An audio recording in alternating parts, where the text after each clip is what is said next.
করলে আমি তো বুঝি। 6 100 তো 10টা হয়ে যাবে। করো করো দাদা, 6 হয়েছে। 7 হ্যাঁ করো করো করো।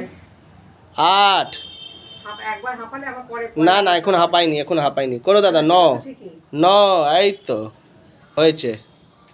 আর একবার দাদা 10। খুব ভালো। এবার একটু হেঁটে দেখান শরীরটা। হাতটাকে ঘাঁটে এরকম সামনে পিছনে করো। হ্যাঁ জোরে ভালো করে একদম পিছনে দিকে। এক মিনিট এক মিনিট দাদা, আপনার শরীরে যে যন্ত্রণা ছিল এখন আছে যন্ত্রণা? একবার দেখো তো। এখন তো ওই কাজ সেদিন করার পরের থেকে খুব কষ্ট হচ্ছিল, হচ্ছে। এখন আছে যন্ত্রণা যে করলাম? এখন কিচ্ছু না দাদা, এখন কোনো যন্ত্রণা নেই শরীরে? না। এখন পাটা উঠে উঠে হাঁটবে তো এরকম করে? আরো উঠাতে হবে, পাটা উঠে উঠে একটু হাঁটো। হ্যাঁ একটু হাঁটো, চলো তো। এই তো খুবই সুন্দর। এরকম পা উঠিয়ে উঠিয়ে হাঁটবে, ঠিক আছে? লেফট রাইট করুন ওখান থেকে। পাটা উঠিয়ে যান, উঠিয়ে আসুন। হ্যাঁ খুব ভালো খুব ভালো।